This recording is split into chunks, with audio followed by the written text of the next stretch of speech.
Ada keperluan.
Kalau situ aja, ya. Enggak jatuh. Jatuh ya.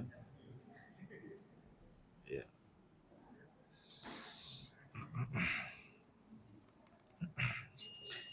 Bismillah. Assalamualaikum warahmatullahi wabarakatuh.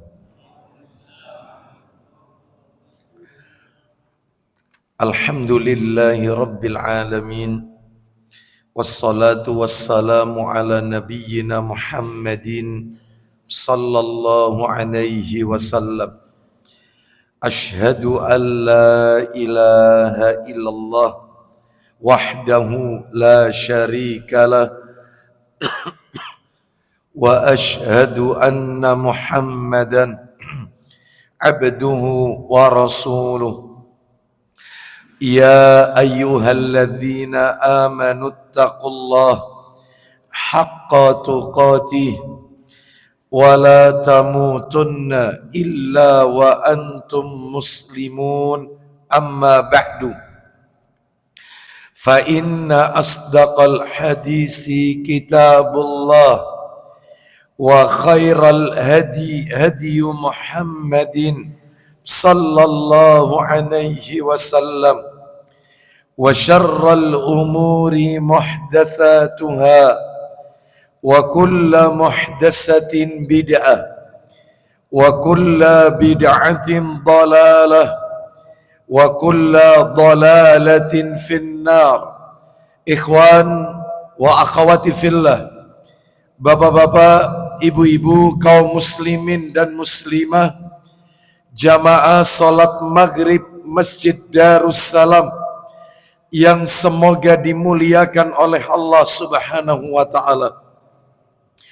Puji dan syukur kita panjatkan kepada Allah Tabaraka wa ta'ala atas segala karunia nikmat yang telah Allah berikan kepada kita. Dan di antara bentuk kenikmatan-kenikmatan yang Allah karuniakan kepada kita dan kita rasakan pada malam hari ini adalah Allah Subhanahu wa ta'ala masih memberikan kita kemudahan, kesempatan untuk terus mengoptimalkan ibadah kepada Allah Subhanahu wa ta'ala. Dan tentunya kita berdoa kepada Allah Subhanahu wa ta'ala, semoga Allah senantiasa memberikan kekuatan kepada kita untuk terus melaksanakan amalan-amalan ketaatan kepada Allah Subhanahu wa ta'ala sampai ajal menjemput kita. Sebagaimana Allah Ta'ala berfirman, wa'bud rabbaka hatta ya'tiyakal yaqin, dan sembahlah Allah Rabbmu sampai datang ajal kematian. Berarti ibadah itu tidak mengenal waktu-waktu tertentu. Yang namanya ibadah tidak mengenal garis finish. Finishnya ibadah adalah kematian, yaitu ajal. Maka selama kita masih diberi kesempatan hidup, maka kita terus beribadah kepada Allah Subhanahu wa ta'ala. Semoga seluruh amal ibadah kita diterima dan diridhoi oleh Allah Subhanahu wa ta'ala. Bapak Ibu kaum muslimin dan muslimah rahimani wa rahimakumullah, malam hari ini insya Allah adalah pertemuan kita yang terakhir mengingat bulan depan Februari, Selasa keempat sudah masuk bulan Ramadan. Sehingga kajian kita rutin Selasa keempat dan Selasa pekan kelima tentunya akan diisi dengan tarawih dan seterusnya. Begitu juga nanti di bulan Maret libur lagi karena memang mendekati Idul Fitri atau masih dalam nuansa libur Idul Fitri, berdekatan dengan hari raya Idul Fitri Selasa keempat dan kelima. Atau mungkin kelimanya bisa insya Allah di tanggal 31 Maretnya itu insya Allah ya. Baik, maka kajian kita pada malam hari ini saya akan melanjutkan materi rutin kita, yaitu pembahasan kitab Syarah Rukun Islam, penjelasan tentang rukun Islam. Kita masih berada di rukun Islam yang nomor 2, yaitu mendirikan, menegakkan sholat. Baik. Nah, pembahasan tentang sholat diawali dengan wudhu, diawali dengan bab wudhu. Nah, adapun pada bab wudhu itu kita bagi menjadi 9 pembahasan, 9 poin seputar pembahasan wudhu. Jadi kita membahas rukun Islam yang kedua yaitu sholat, diawali dengan pembahasan wudhu. Pembahasan wudhu dibagi 9 poin, 9 pembahasan. Apa saja? Kita sudah menyelesaikan sampai pada poin ke-6, Bapak Ibu sekalian. Apa 9 poin itu? Yang pertama, definisi wudhu, lewat. Yang kedua, dalil-dalil disyariatkannya wudhu, lewat. Yang ketiga, keutamaan wudhu. Orang yang senantiasa memperbaharui wudhu, tidak pernah meninggalkan wudhu, itu sudah kita bahas, lewat. Yang keempat, sifat atau tata cara, kaifiyah wudhu mengikuti petunjuk Rasulullah Sallallahu Alaihi Wasallam. Sudah kita bahas, kita lewati. Yang kelima, beberapa permasalahan seputar wudhu, lewat. Yang keenam, lah ini yang terakhir bulan Desember, bulan kemarin, Desember 2025. Kalau tidak salah tepatnya tanggal 28 Desember. Kita berhenti di nomor 6 ini. Apa itu yang keenam? Pembatal wudhu. Ya, hari ini kita masuk yang ke-7 Bapak Ibu sekalian ya. Yang ke-7. Mudah-mudahan kalau waktunya cukup ya sekalian sama yang ke-8. Insya Allah demikian. Baik, yang ke-7 adalah perkara-perkara yang tidak membatalkan wudhu. Nah, maksudnya gimana? Jadi Bapak Ibu sekalian, ada beberapa perkara yang sebagian orang menganggap wudhunya batal, padahal tidak. Wudhunya nggak batal. Ya. Tetapi sebagian anggapan orang itu batal. Padahal menurut pendapat yang kuat tidak batal. Apa saja itu? Perkara-perkara yang tidak membatalkan wudhu. Totalnya Bapak Ibu ada 8. Ada 8 perkara. Jadi kami ulang, kalau bulan yang lalu yang kita bahas perkara-perkara yang bisa membatalkan wudhu. Itu ada 7. Yang bikin wudhu kita jadi batal, itu 7. Lah ini tidak. Perkara-perkara yang tidak membatalkan wudhu. Yang dianggap sebagian orang batal, padahal tidak sama sekali. Tidak batal. Ada berapa? 8 perkara. Apa saja itu? 1, yang pertama. Kita langsung masuk materi kita ya. Yang pertama adalah, menyentuh wanita dengan syarat tidak keluar mani atau keluar madhi dari kemaluannya. Contoh, bersenggolan nggak batal. Ya, sebagian orang menganggap batal, padahal pendapat yang kuat nggak batal. Nanti tak tunjukkan dalilnya. Jadi Bapak Ibu sekalian, kami ulang, nomor 1, perkara yang tidak membatalkan wudhu, menyentuh wanita dengan syarat menyentuhnya tidak keluar mani atau tidak keluar madhi. Apa itu mani? Sudah kita bahas ya. Sudah kita bahas apa itu madhi, cairan yang keluar ketika adanya rangsangan, itu madhi. Kalau mani setelah madhi biasanya, ya. Baik, jadi ini nggak batal.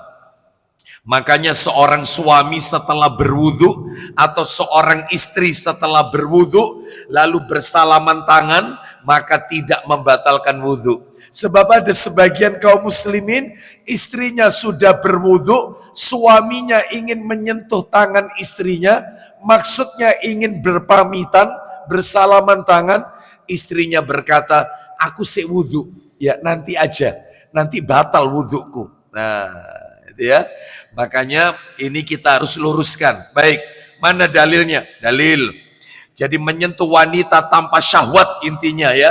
Menyentuh wanita tanpa syahwat intinya itu tidak keluar mani, tidak keluar madhi.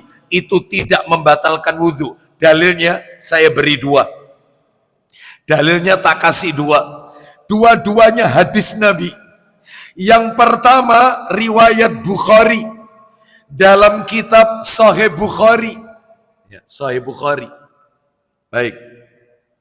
Nomornya 513. Bukhari 513. Ya, saya baca ya.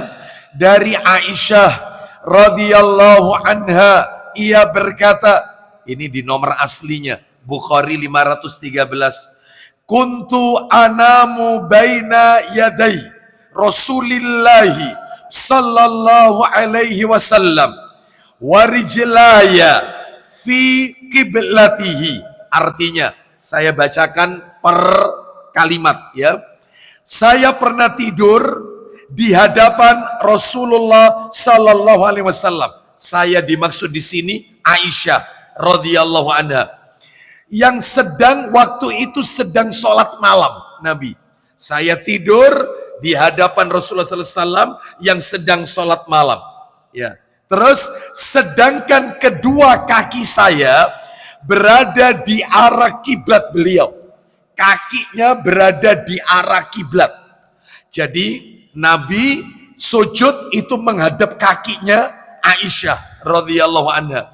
Lanjut. Faida sajada ghamazani faqabattu rijlayya. Apabila beliau hendak sujud, beliau merabaku, ya, beliau merabaku, maka kulipat kedua kakiku, ditekuk, maksudnya ngasih kesempatan Nabi untuk sujud. Terus faida qama basattuhuma, maka ketika beliau berdiri, kuselonjorkan lagi kedua kakiku. Qalat Aisyah radhiyallahu anha melanjutkan, wal buyutu yauma idzin laisa fiha masabih. Artinya kata Aisyah, ketika itu rumah-rumah tidak memiliki lampu, gelap gulita. Jadi Nabi sholat ternyata sambil meraba kakinya Aisyah, maksudnya disuruh bergeser atau melipat, maka Aisyah melipat kakinya, maka Nabi sujud. Ketika Nabi berdiri rakaat kedua, kakinya Aisyah diselonjorkan lagi. Nanti mau sujud lagi, diraba lagi. Maksudnya dikasih isyarat. Ustadz, begitu sempitnya rumah Nabi. Ya, sempit rumah Nabi. Dipakai tidur sama sholat, ini butuh tempat space. Sehingga Nabi harus, yaitu meraba kakinya Aisyah.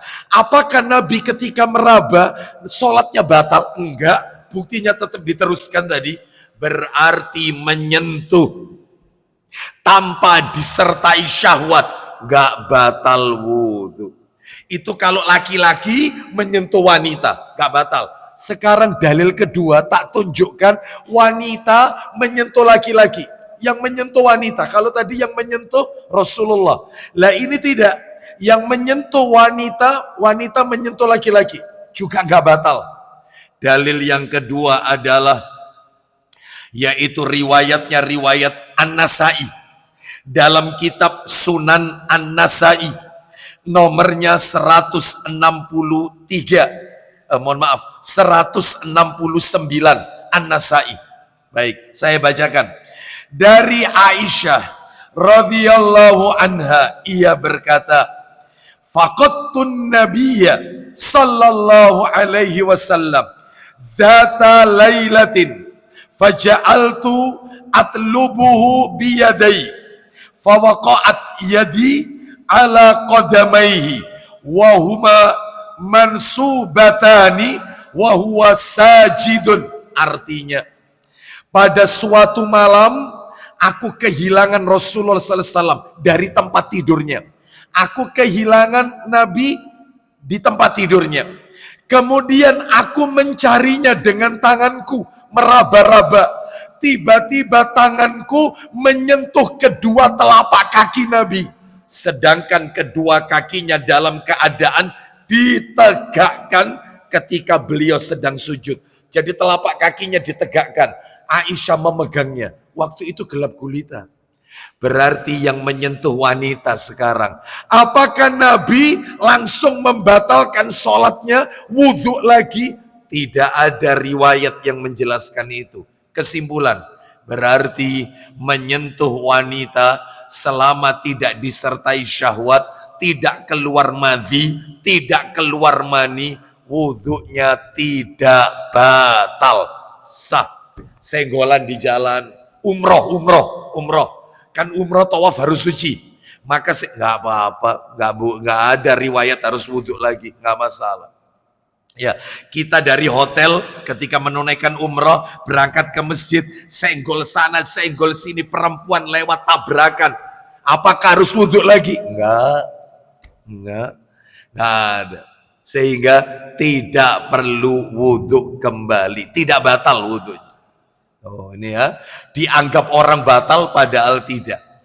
Makanya saya heran juga kalau ada seorang istri setelah wudhu, suaminya mau menyentuh tangannya, lalu si istri berkata, ojo, aku wudhu, engkau batal wudhuku. Makanya pentingnya punya istri dua itu ya kayak begini. Ini penting. Satu nggak bisa dipegang, satunya bisa dipegang. Kok aneh? Ya, nggak mau dipegang, nggak apa-apa. Itu ya, seperti itu. Baik, kita lanjutkan. Jadi Bapak Ibu kalau menjumpai istri panjenengan seperti ini, ojo dicekel aku sih wudhu. Nanti habis sholat aja, langsung tambah dirangkul aja. Kejaran, rangkulan sekalian. Terus tunjukkan Sahih Bukhari 513, Sahih An-Nasai berapa tadi? 169. Wis gitu aja. Ya, ini pendapat yang kuat ini ya. Ini pendapat yang kuat, tidak membatalkan wudhu. Nomor 2. Yang nomor 2 yang dianggap membatalkan wudhu padahal tidak. Nomor 2 adalah keluar darah karena luka. Keluar darah karena luka, bisul yang pecah dan semisalnya. Gak apa-apa. Hal ini tidak membatalkan wudhu. Menurut pendapat yang sahih, jika keluarnya darah itu sedikit, ya. Ustadz sholat mimisen Ustadz, apakah batal? Enggak batal kalau keluarnya sedikit. Tapi kalau itu terus, ya, darah itu mengucur terus, maka batal. Jadi kalau cuman sedikit, maka kata para alim ulama pendapat yang rojih, yang argumentatif, yang kuat, tidak batal. Misalnya ada bisul di tangan, tanpa sengaja, mungkin karena gatal atau apa, kita garuk ternyata terkelupas, ya, sehingga keluar darah sedikit, ya, tidak langsung mengucur deras, ya. Seperti orang kalau fasdu itu kan mengucur deras. Lah itu kalau seperti itu ya batal. Ini hanya ya sedikit aja, maka tidak membatalkan wudhu. Itu yang nomor 2. Ini fatwa para alim ulama yang nomor 2 ini. Bisa kita lihat keterangannya itu di dalam buku yang ditulis oleh Ustadz Yazid bin Abdul Qadir Jawas rahimahullah, yaitu sifat wudhu dan sifat sholat Nabi. Baik, kita lanjutkan sekarang yang nomor 3. Yang dianggap membatalkan wudhu padahal tidak. Yang nomor 3 adalah muntah dan sejenisnya. Baik, maaf, muntahnya sedikit atau banyak, nggak batal. Muntah tidak membatalkan wudhu karena tidak ada satu dalil yang sahih yang menyatakan tanda kutip wajib berwudhu karena muntah. Saya ulang ya, tidak ada dalil yang sahih yang mengatakan wajib berwudhu tanda kutip wajib berwudhu karena muntah. Nggak ada. Ustadz, saya pernah dengar ada hadis riwayat Tirmidzi. Betul. Kalau tidak salah bunyinya begini, tak tunjukkan nomornya sekali. Tirmidzi nomor 87. Sahih, bunyinya begini. Dari Ma'dan bin Abi Tolha radhiyallahu an, ia berkata bahwasanya Abu Darda radhiyallahu an berkata, "Annan nabiyya sallallahu alaihi wasallam qa'a fatawadda." Artinya, kata Abu Darda radhiyallahu an, Nabi sallallahu alaihi wasallam pernah muntah. Nabi pernah muntah, lalu beliau berwudu. Ya apa Ustaz? Katanya tidak ada dalil yang sahih yang mewajibkan orang itu wudu kalau muntah. Lah ini Nabi muntah terus wudu. Sahih lagi hadisnya. Baik. Kata para alim ulama dikomentari hadis ini. Dikomentari. Ya. Hadis ini tidak menunjukkan wajibnya berwudu karena muntah secara mutlak. Enggak. Karena hanya sekadar perbuatan Nabi sallallahu alaihi wasallam. Dan hukum asal perbuatan tidak menunjukkan wajib. Maksimal hal itu hanya mencontoh Rasulullah sallallahu alaihi wasallam, yaitu dalam hal anjuran. Jadi nggak wudu nggak apa-apa gitu loh maksudnya. Jadi tidak ada harus wajib wudu, enggak. Nah ini ya, sehingga dalam hal ini adapun wajib di sini tidak ada dalil yang mewajibkan. Oleh karena itu sebagian besar ulama peneliti hadis berpendapat muntah tidak membatalkan wudhu. Di antaranya adalah Syekhul Islam Ibnu Taimiyah dalam fatwanya dan ulama-ulama yang lainnya. Wallahu a'lam bishawab. Jadi misalnya kalau kita muntah maka nggak usah wudhu kembali. Bagi yang mau berwudhu nggak masalah, nggak masalah. Tapi jangan lo kon habis muntah kan, kon kudu wudhu sih. Kudu berarti harus. Mana dalilnya? Nah itu ya. Karena tidak ada dalil yang mewajibkannya. Baik. Kita tunjukkan sekarang yang nomor 4. Nomor 4. Yang nomor 4 nih, hati-hati. Jangan sampai ketika saya bacakan nomor 4 kita salah tafsir. Hati-hati. Apa itu yang nomor 4? Yang dianggap membatalkan wudhu padahal tidak. Yang keempat, tertawa terbahak-bahak di dalam sholat maupun di luar sholat. Wudhunya nggak batal. Lu Ustaz tertawa lu ini Ustaz di dalam sholat. Loh iya kan? Ini ini salah memahami kan? Perhatikan ya. Tertawa terbahak-bahak di dalam sholat maupun di luar sholat. Ya. Itu tidak membatalkan wudhu. Ya. Maksudnya gimana Ustaz? Ya. Maksudnya gimana? Ayo ya. Ingat ini harus jeli nih ya. Jadi tertawa di dalam sholat itu tidak membatalkan wudhu, tapi membatalkan sholat. Baru sadar, baru nggak. Oh berarti saya kalau sholat Allahu Akbar guyu cekikian berarti sholat saya batal. Batal, wudhu lagi, nggak perlu wudhu lagi, langsung sholat lagi. Wudhunya nggak batal, yang batal adalah sholat. Paham? Itu makanya saya bilang harus jeli kalimatnya. Tertawa terbahak-bahak di dalam sholat maupun di luar sholat. Tidak membatalkan wudhu.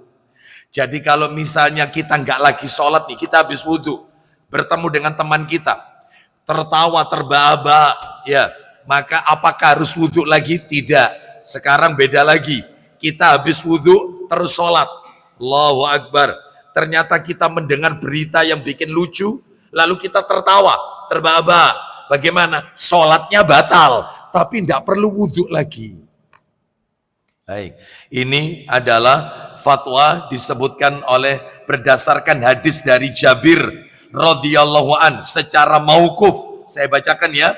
Itu riwayatnya adalah riwayat Bukhari secara mu'allaq dan bisa kita nukil dari kitab Fathul Bari di juz yang pertama. Begini bunyinya. Berdasarkan hadis Jabir radhiyallahu an secara mauquf. Mauquf itu Bapak Ibu nggak sampai ke Rasulullah, jadi sampai di sahabat. Hadis itu kan dibagi 3. Yang pertama ada marfu, yang kedua ada mauquf, yang ketiga adalah ada maktu. Apa itu marfu? Marfu itu langsung ke Rasulullah. Contoh, panjenengan kalau baca hadis yang bentuknya marfu begini-begini. Dari Abu Hurairah radhiyallahu an secara marfu. Berarti itu sama dengan boleh panjenengan baca dari Abu Hurairah radhiyallahu an, dia berkata Rasulullah sallallahu alaihi wasallam bersabda. Karena kalau marfu langsung nyambung ke Rasulullah, itu marfu. Kalau mauquf enggak, perkataan sahabat murni, Nabi tidak mengatakan, tapi perbuatan atau perkataan sahabat. Contoh hadis mauquf yang cukup terkenal, di antaranya adalah yang sering kita dengarkan. Umar bin Khattab radhiyallahu an pernah berkata. Jadi nggak pakai Rasulullah bersabda, berkata. Ini perkataannya Umar. Inna du'a mauqufun bainas samai wal ardi. Sesungguhnya doa itu berhenti antara langit dan bumi, nggak bisa naik ke atas. Sampai seseorang membaca sholawat kepada Nabi, barulah doanya terangkat, diterima oleh Allah. Jadi Nabi tidak bersabda, itu perkataan Umar, makanya mauquf. Lah kalau yang satunya maktu, apa itu maktu? Perkataan tabi'in. Hasan al-Basri rahimahullah berkata, tabi'in, generasi yang hidup ketemu sahabat tapi nggak ketemu Rasulullah. Mereka hidup, sahabat masih hidup, tapi Rasul sudah wafat. Tabi'in. Berarti ya, kalau sahabat ketemu Nabi, melihat Nabi, atau tidak bisa melihat Nabi karena terhalang sesuatu, mungkin matanya buta, atau tinggal di daerah yang terpencil, tapi hidup di zaman Nabi, beriman dengan ajaran Nabi, dan mati dalam keadaan Islam. Sahabat. Meskipun nggak ketemu Nabi. Sahabat, tapi hidupnya saat Nabi masih hidup. Ya, kalau panjenengan masuk generasi yang mana ini ya? Ketemu Nabi tidak, ketemu sahabat tidak, ketemu tabi'in juga tidak, tabi'ut tabi'in juga tidak, ya. Tetapi mudah-mudahan kita masuk di surat At-Taubah ayat 100. Orang-orang yang mengikuti generasi yang pertama, Muhajirin dan Ansar. As-sabiqunal awwalun minal muhajirin wal ansar walladzina tabauhum bi ihsan radhiyallahu anhum wa radu'an. Allah meridhai orang-orang yang mengikuti, Allah meridhai para sahabat dan meridhai orang-orang yang mengikuti jejaknya para sahabat. Baik, kembali ke materi kita.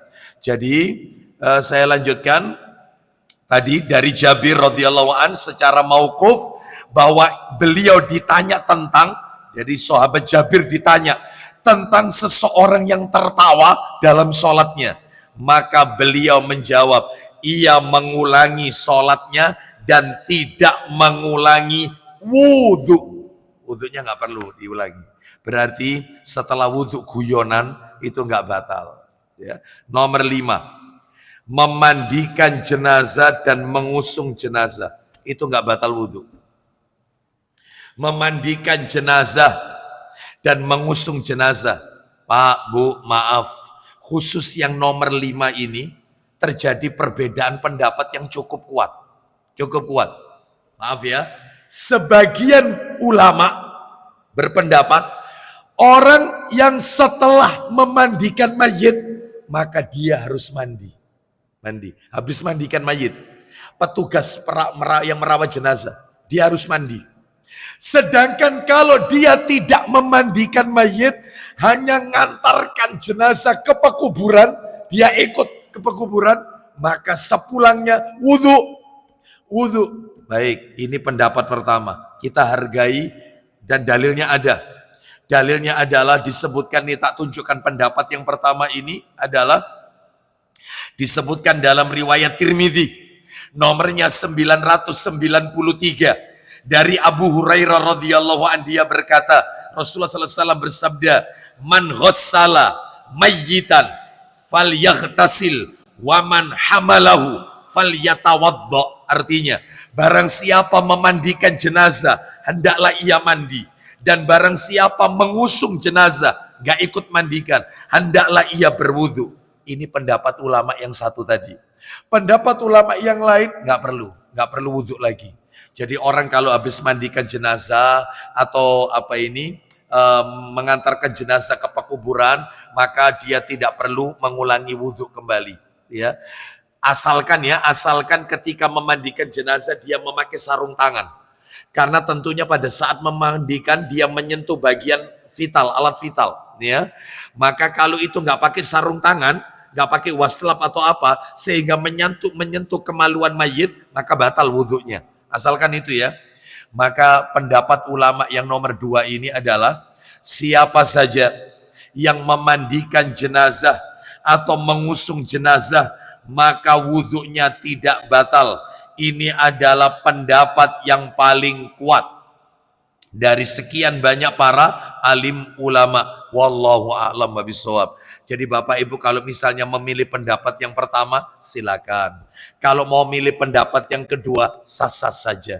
Karena ini memang perbedaan pendapatnya cukup kuat. Ya, nah, baik. Karena apa? Karena tidak ada kewajiban di sini. Tidak ada kewajiban. Ya, tidak ada yang harus, yaitu mandi atau harus wudhu lagi. Enggak.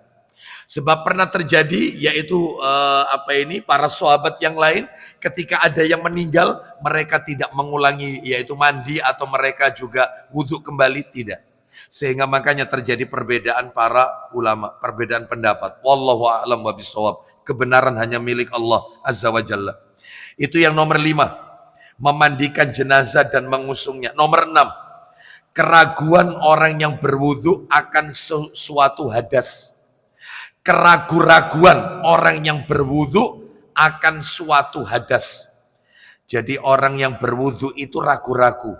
Apakah wudhunya sudah batal atau belum? Dia itu ragu-ragu. Ya. Dia ragu-ragu. Ini wudhu saya sudah batal ataukah belum? Ya. Maka nih saya sampaikan apa yang disampaikan oleh para ulama. Barang siapa yang telah berwudhu dengan sempurna, dia sudah wudhu, sudah sempurna wudhu. Lalu dia ragu-ragu. Apakah ia berhadas ataukah tidak? Maaf. Apakah dia buang angin kentut ataukah tidak? Dia ragu ini. Maka pendapat ulama, ia tetap pada hukum asal yang diyakininya, yaitu suci. Sampai ia yakin betul bahwa ia berhadas. Jika ia ragu-ragu tentang sesuatu hadas pada saat sedang sholat, maka tidak perlu berpaling atau membatalkan sholatnya sampai ia benar-benar yakin ia betul-betul hadas ataukah tidak. Disebutkan di dalam hadis. Nah, ini lebih jelas lagi. Riwayatnya Muslim, nomornya 362. Hadis riwayat Muslim 362. Dari Abu Hurairah radhiyallahu an, ia berkata, Rasulullah sallallahu alaihi wasallam bersabda, "Idza wajada ahadukum fi batnihi syai'an." Artinya, apabila salah seorang dari kalian mendapati sesuatu dalam perutnya, kemudian membuatnya bingung dan ragu. Jadi misalnya ketika sholat, dia merasa tidak enak perutnya. Dia ragu-ragu, apakah telah keluar sesuatu, maksudnya kentut, ataukah tidak? Kata Nabi, janganlah ia keluar dari masjid, membatalkan sholat, sampai ia mendengar, suara kentut atau mendapati baunya. Selama ia sholat, dia merasa, aduh batal apa enggak ya? Ini sudah keluar apa enggak ya? Selama dia satu, enggak ada bau. Yang kedua, enggak ada suara, teruskan sholat. Tapi kalau ada suara, ada bau, ya batal. Nah, itu lebih parah biasanya ya. Enggak ada suara tapi bau, batal. Atau suaranya gede, diar tapi enggak bau, ya tetap batal. Ada suara. Ini enggak ada suara, enggak ada bau. Nah, itu teruskan sholatnya, diteruskan. Ya, termasuk yang tadi, saya sudah wudhu, tapi saya ragu-ragu batal apa enggak ya. Tadi saya kentut, maka berlaku hukum asal, suci. Silakan, boleh. Ustadz, saya kok lebih memilih wudhu lagi, ya enggak masalah. Tetapi Islam ini mengajarkan kepada kita, hilangkan keraguan-raguan. Ya, mana yang kita yakini, saya yakin tetap suci, ya sudah. Seperti itu. Kita lanjutkan. Sekarang yang nomor 7. Nah, yang tidak membatalkan wudhu ini ya, dianggap batal padahal tidak. Yang nomor 7 adalah, merasakan, baru merasa. Merasakan, tanda kutip garis bawahi, merasa. Bukan betul-betul. Baru merasakan keluarnya tetesan air kencing. Ya, sholat, Allahu Akbar. Pada waktu sujud, karena perut itu agak ditekuk sedikit, dia merasa ada yang netes. Merasa. Maka kata Ibnu Taimiyah rahimahullah, ketika beliau ditanya tentang seseorang yang merasakan tetesan air kencing, merasa pipis ketika melakukan sholat, apakah ini membatalkan wudhu? Beliau menjawab, kalau sekadar merasa saja tidak membatalkan wudhu. Dan ia tidak boleh keluar dari sholat wajibnya karena keraguan, hanya semata-mata ragu. Ya, merasa saja. Karena telah sahih dari Nabi, beliau ditanya tentang seseorang yang mendapati sesuatu yang ragu-ragu dalam sholatnya. Beliau bersabda, jangan keluar dari sholat hingga ia mendengar suara kentut atau mencium baunya. Adapun jika ia meyakini keluarnya pipis itu kebagian luar kemaluannya, maka wudhunya batal dan ia wajib beristinja. Jadi kalau dia merasa yakin bahwasanya, oh ya ini keluar ini ya, saya betul-betul yakin, bukan merasa ragu-ragu saja, ini betul-betul keluar, maka wajib. Kecuali ia memiliki penyakit kencing terus menerus alias beser. Nah, maka sholatnya tidak batal karena itu. Termasuk orang sholat pakai kateter, alat bantu kencing. Nah, maka yang seperti ini terkondisikan Bapak Ibu. Intinya ketika dia mau takbiratul ihram, orang yang pakai alat bantu kencing ini, maka tolong kantong kencingnya itu saja yang dibersihkan. Ya, jangan selangnya yang diambil, jangan. Kantongnya dibuka, dibersihkan. Jadi jangan sampai dia takbiratul ihram itu bawa najis. Maksudnya itu. Terus dipasang lagi kantongnya, bukan selangnya. Itu kalau selangnya diambil, waduh, setengah mati itu. Sakitnya, ya. Maka kantongnya saja.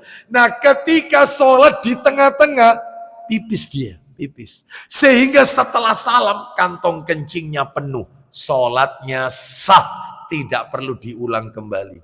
Ya, termasuk orang sholat pakai pampers. Yang penting sebelum takbiratul ihram pampersnya bersih.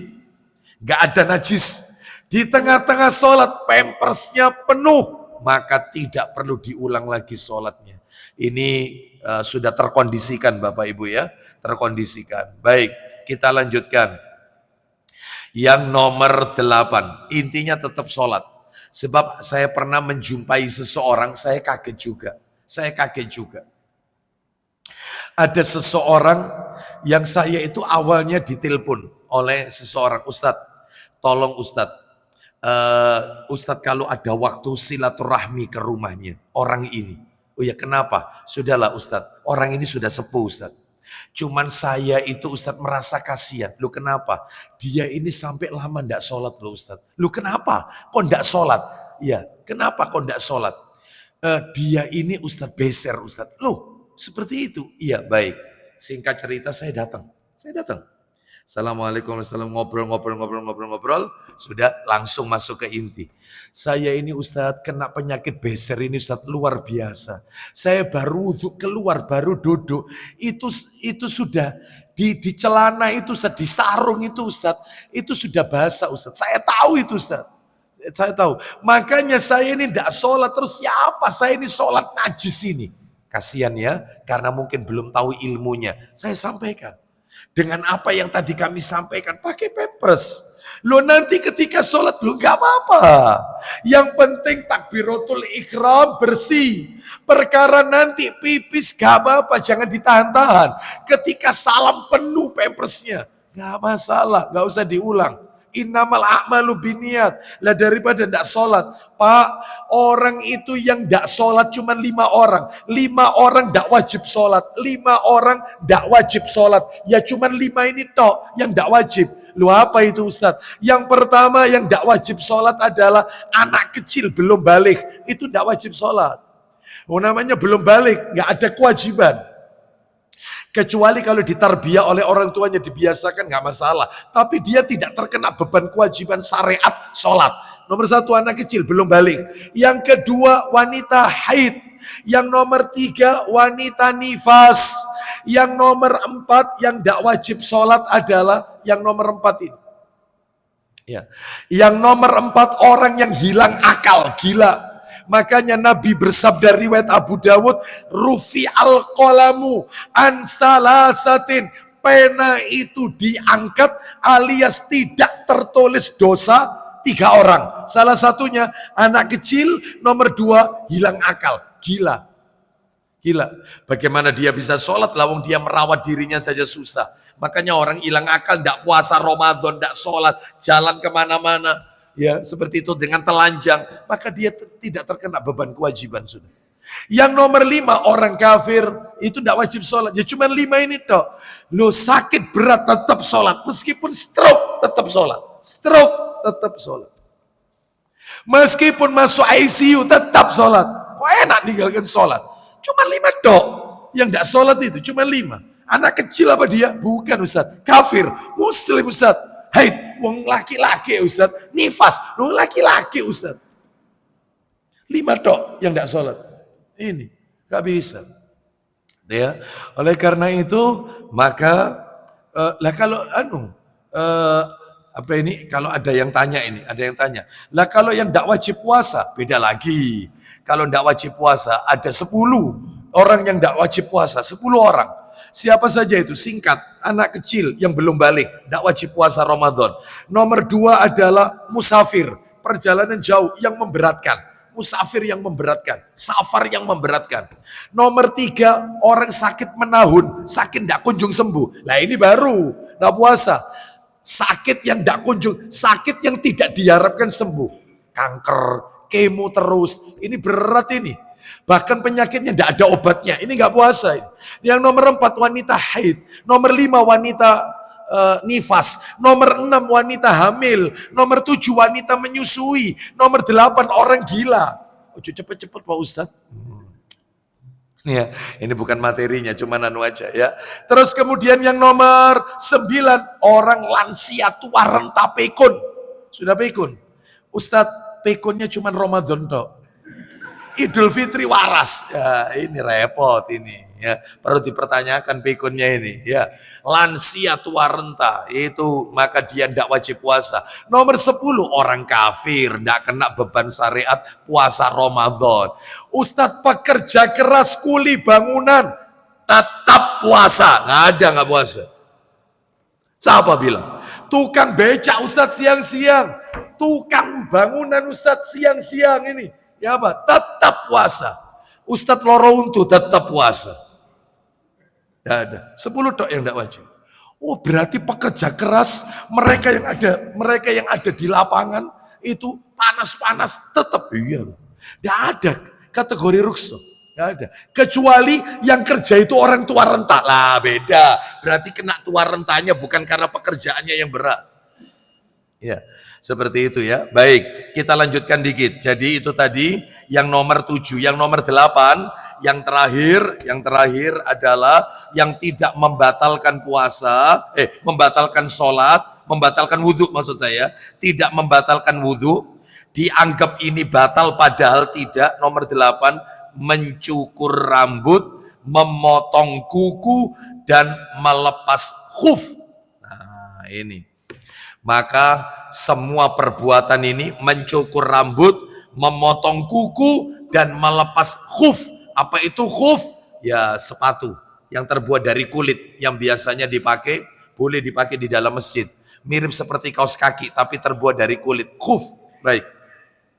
Semua perbuatan ini tidak membatalkan wudhu. Ya, kenapa? Karena tidak ada dalil. Al-Hasan Al-Basri rahimahullah berkata, apabila seseorang mengambil sebagian rambut atau kukunya, rambutnya dipotong, kukunya dipotong, atau melepas kedua khufnya, kata Hasan Al-Basri, seorang tabi'in rahimahullah, maka tidak wajib berwudhu. Diulang lagi. Wallahu a'lam wa bissawab. Ya, tuntas sudah 8 perbuatan, 8 perkara yang tidak membatalkan wudhu. Ya, baik, kita dengarkan kumandang adzan Isya. Setelah itu nanti kita lanjutkan sedikit materi kita. Wassallallahu ala nabiyyina wa ala alihi washabihi wasallam.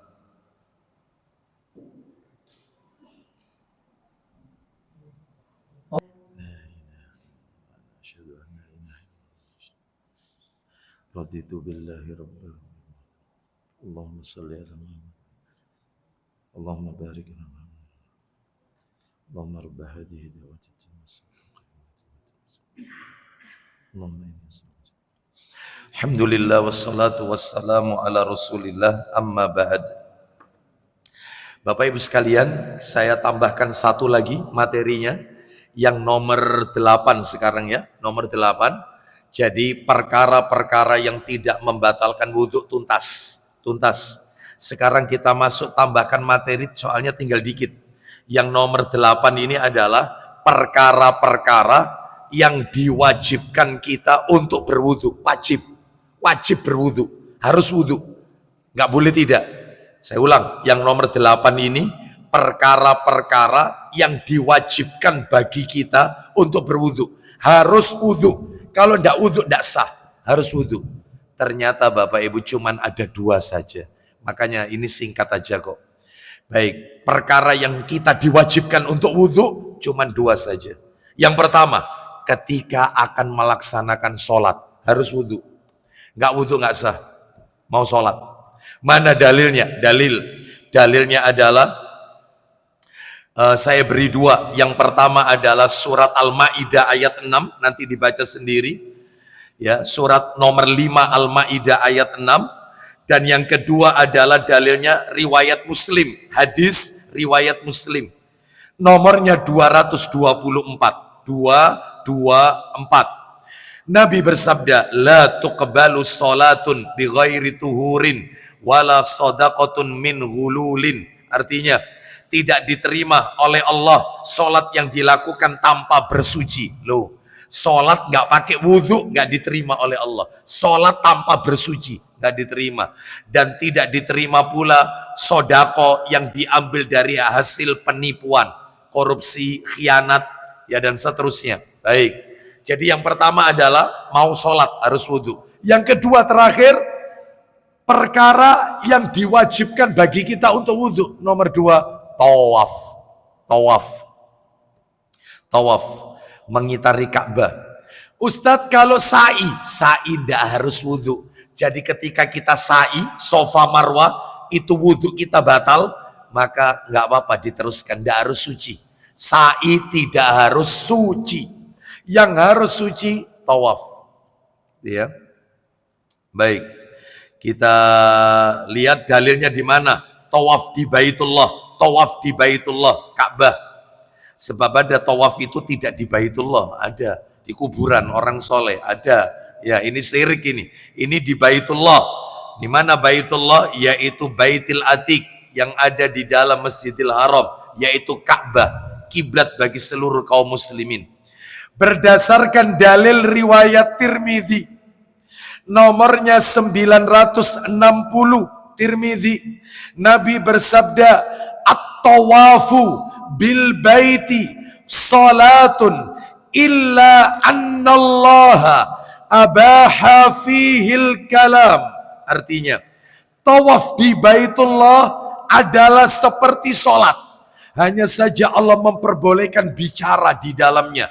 Jadi orang tawaf boleh kita ngobrol. Misalnya lagi tawaf dengan istri, kita bicara dengan istri. Ya misalnya meminta dia untuk merapat. Atau misalnya membimbing jamaah pada saat umroh. Maka memberikan komando, nggak apa-apa. Melalui headset dan seterusnya. Ya, waktunya kita masuk rukun yamani, baca Robbana atina fid dunya hasanah di komando. Lah ini kan lagi tawaf, gak apa-apa.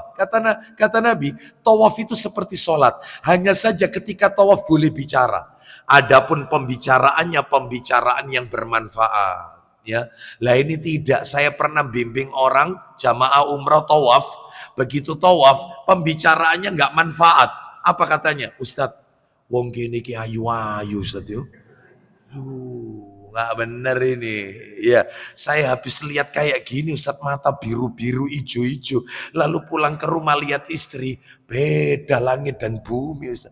Astagfirullah, nggak boleh Pak. Ya, nggak boleh. Iya, orang umroh, orang lagi tawaf, apalagi pakai ihram tidak boleh melakukan rofas. Apa itu rofas? Perbuatan yang arahnya ke zina. Pandangan mata yang membangkitkan syahwat, boleh, ya seperti itu. Baik, jadi ini menunjukkan kalau tawaf harus suci. Muncul pertanyaan, Ustadz, sudah suci di tengah-tengah tawaf batal, kentut. Apakah harus ambil air wudhu lagi? Saya tidak menjelaskan sekarang ya. Gitu. Karena apa panjang. Saya sendiri kalau lihat di kajian asatidzah kita, guru-guru kita di channel YouTube itu ustadz-ustadz kita, masya Allah, ya luar biasa ilmunya, masya Allah, dan berbeda pendapat, ya berbeda pendapat. Kalau saya dengarkan apa yang disampaikan oleh Ustadz Dr. Firanda, hafizallahu taala, wudhunya nggak batal, teruskan. Lu ini kentut lu, nggak batal, teruskan. Tawafnya terus. Asalkan dari awal dia sudah wudhu. Sebelum tawaf wudhu, di tengah-tengah batal kentut, teruskan. Gak usah cari air wudhu. Ya. Yang lainnya, ustadz yang lainnya mengatakan beda lagi. Ya. Guru kita juga mengatakan wudhu. Ada air kok. Sekalipun itu, yaitu dengan hanya rukun wudhu saja. Yang penting kena 4 hal. Pokoknya kena 4 ini sah. Apa kena 4? Wajah, tangan, kepala, kaki, selesai, nggak pakai kumur, sah wudhunya. Yang penting tetap. Jadi rukunnya wudhu itu yang 4 ini. Wajah kena, kedua tangan kena, kepala rambutnya, maksudnya rambut kepala sama telinga itu kepala sama kaki, selesai. Jadi nggak pakai kumur, nggak pakai membasuh tangan lebih dahulu telapak tangan sebelum kumur, nggak pakai. Lalu itu pakai apa? Apa boleh pakai spray? Ya. Maka pakai spray ini harus airnya menggenang, jadi disemprotkan terus ya sampai airnya menggenang baru diusapkan ke wajah. Sekali boleh, tidak harus 3 kali, tapi tetap wudhu. Mana pendapat yang kuat? Wallahu a'lam bishawab. Karena semuanya pakai dalil, ada dalilnya. Yang tidak perlu wudhu lagi ada dalilnya, ada. Ya, makanya saya kalau bimbing manasik umroh itu tak jelaskan, silakan panjenengan milih yang mana. Terus milih terus saya Ustaz, gak usah wudhu Ustaz.